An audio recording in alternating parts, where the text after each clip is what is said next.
ഞങ്ങൾ ഹോസ്പിറ്റലിലേക്ക് പോകാൻ തുടങ്ങുമായിരുന്നു. ഡോക്ടറെ കണ്ടിട്ടൊന്ന് കൺഫേം ചെയ്യാന്ന് കരുതി. അത് നന്നായി. ഇനിയെല്ലാം ഡോക്ടറുടെ നിർദ്ദേശം പോലെ ചെയ്യണമല്ലോ. ഇപ്പോഴേ കുഞ്ഞിനെ കുറിച്ചൊന്നും ഞങ്ങൾ ചിന്തിച്ചിട്ടില്ലായിരുന്നു. അതൊന്നും സാരമില്ല. കുഞ്ഞുങ്ങളെന്ന് പറയുന്നത് ഈശ്വരാനുഗ്രഹമാണ്. എത്രയോ ആളുകൾ കുഞ്ഞുങ്ങളില്ലാതെ പ്രാർത്ഥനയും വഴിപാടുമായി ജീവിക്കുന്നു. അതെ, ഈശ്വരൻ എന്ന ഭാഗ്യത്തെ പൂർണ്ണ മനസ്സോടെ സ്വീകരിക്കുക.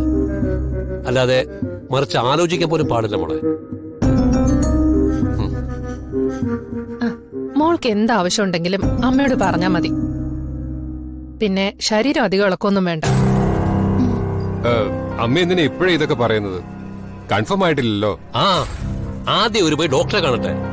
എനിക്ക് ഉറപ്പാ, അശയുടെ വയറ്റില് നമ്മുടെ പേരക്കുട്ടിയുണ്ട്. ഈ കുഞ്ഞായിരിക്കും നമ്മുടെ ഐശ്വര്യം.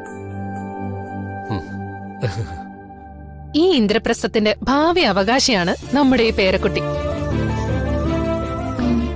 ഇനി അഥവാ അങ്ങനെയൊന്നും ഇല്ലെങ്കിലോ? ഇല്ലെങ്കിലും സങ്കടപ്പെടാനൊന്നും നിൽക്കണ്ട. ഇനിയും സമയമുണ്ടല്ലോ. ദൈവം തരുന്ന സമയത്ത് സന്തോഷത്തോടെ സ്വീകരിക്കണം. ഹോസ്പിറ്റലിലേക്ക് ഞാൻ കൂടെ വരട്ടെ പൃഥ്വി? അത് വേണ്ട അമ്മേ, ഞങ്ങൾ പോയിട്ട് വരാം. എന്തെങ്കിലും ആവശ്യമുണ്ടെങ്കിൽ വിളിച്ചാൽ മതിയല്ലോ. അത് മതി. പിന്നെ അധികം സ്പീഡിലൊന്നും പോണ്ട. നല്ല കെയർ വേണം. നീ ഒന്ന് സമാധാനിക്ക് ചന്ദ്രേ.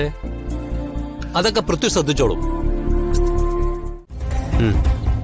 എല്ലാ തെളിവുകളും നമ്മളുടെ കയ്യിലില്ലെങ്കിൽ അവൻ രക്ഷപ്പെട്ടു പോകും. അതോടെ നമ്മളീ കഷ്ടപ്പെട്ടതെല്ലാം വെറുതെ ആവും. മേനോനും നാടുവിടും. ശരിയാണ് സർ.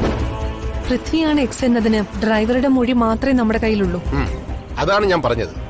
അവനെ സൂക്ഷിച്ചു വേണം അറസ്റ്റ് ചെയ്യാൻ. ഏതായാലും നിങ്ങളുടെ അന്വേഷണവും ഇന്ദ്രപ്രസ്ഥത്തിലെ നിങ്ങളുടെ താമസവും നമ്മുടെ അന്വേഷണത്തിന് ഒരുപാട് ഉപകാരപ്പെട്ടു. പൃഥ്വിയാണ് എക്സ് എന്ന് നമ്മൾ അറിഞ്ഞത് അതുകൊണ്ട് മാത്രമാണ്. ഇനി അധികം താമസിക്കാതെ തന്നെ പൃഥ്വിക്കെതിരെയുള്ള തെളിവുകൾ കണ്ടെത്തിക്കൊണ്ട് നമുക്ക് മേനോനിലേക്ക് എത്തിച്ചേരാൻ സാധിക്കും. ആ ഒരു ചിന്തയിലാണ് സാർ ഞങ്ങൾ മുന്നോട്ട് പോകുന്നത്. എന്തായാലും ആ ചിന്തകൾ ഉടനെ സത്യമാകും. മേനോനെ അറസ്റ്റ് ചെയ്ത് അയാൾക്ക് ശിക്ഷ വാങ്ങിക്കൊടുത്താൽ മാത്രമേ എനിക്ക് സമാധാനമാവൂ. അത് ഞാൻ എന്റെ അമ്മയ്ക്ക് കൊടുത്ത വാക്കാ.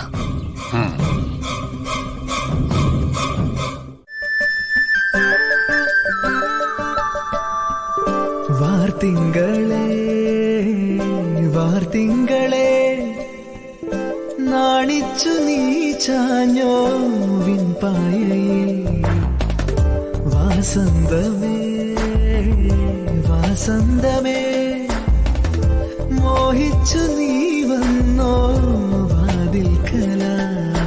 സ്വരനില മുരളികയായി ഉണരുവൻ കനവുകളിൽ തരളമായി മധുരിതമായി പാടൂ.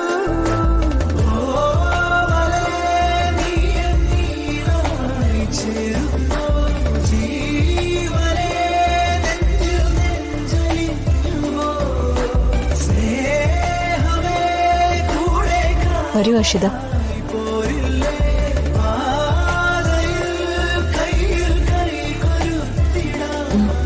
ഫസ്റ്റ് പ്രഗ്നൻസി ആയതുകൊണ്ട് നല്ല കെയർ വേണം. ശരി ഡോക്ടർ. ഇരിക്കൂ.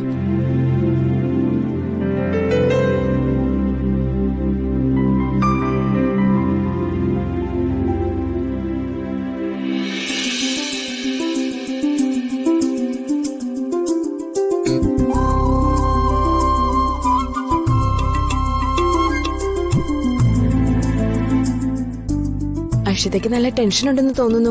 മുഖം കണ്ടാൽ അറിയാം. പേടിക്കേണ്ട കാര്യമൊന്നുമില്ല. ശരി ഡോക്ടർ. നല്ല റെസ്റ്റ് എടുക്കുക, നന്നായിട്ട് ഭക്ഷണം കഴിക്കുക. വൈറ്റമിൻസും അയൺ ടാബ്ലറ്റും ഞാൻ എഴുതിയേക്കാം. ടെസ്റ്റിൽ ചില പ്രശ്നങ്ങളൊക്കെ കാണുന്നുണ്ട്, അതൊക്കെ നമുക്ക് ശരിയാക്കാം. മനസ്സ് സ്വസ്ഥമാക്കി വെച്ച് സമാധാനമായിട്ടിരിക്കുക. ഈ സമയത്ത് അമ്മയുടെ മാനസികാവസ്ഥ കുഞ്ഞിന്റെ ആരോഗ്യത്തെ നന്നായിട്ട് ബാധിക്കും.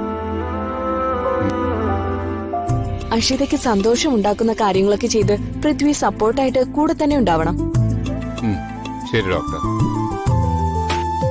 പ്രഗ്നൻസി ടൈമില് ഭൂരിഭാഗം സ്ത്രീകളും ആഗ്രഹിക്കുന്നത് ഭർത്താവിന്റെ കെയറും സാമീപ്യമാണ്. അത് കൊടുക്കാൻ പൃഥ്വി ശ്രദ്ധിക്കണം. ഞാൻ പറഞ്ഞില്ലേ, ചെറിയ കോംപ്ലിക്കേഷൻസ് ഉണ്ട്. അത് ഞാൻ ശ്രദ്ധിച്ചോളാം ഡോക്ടർ. കഴിവതും ജോലികളൊക്കെ ഒഴിവാക്കി നന്നായി റെസ്റ്റ് എടുക്കണം. ശരി ഡോക്ടർ. പേടിക്കാനൊന്നുമില്ല, ഹാപ്പി ആയിട്ടിരിക്കുക, എല്ലാം ശരിയായിക്കോളും.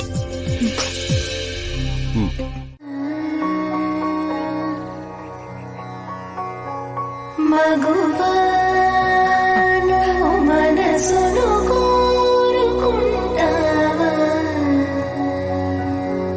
తెగువాను తనువును కానుకంటావా బంధములు బేరసారమైన బాధ్యతలు బాధయుక్తమైన ఆశలు പുതിയ തലമുറയിലെ ഇന്ദ്രപ്രസ്ഥത്തിന്റെ അവകാശിയാ നിന്റെ വയറ്റില്.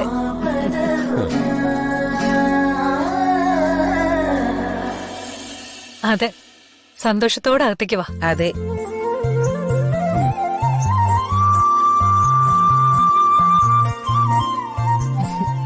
വാ മോളെ, നീയാണ് ഇനി ഇവിടുത്തെ റാണി.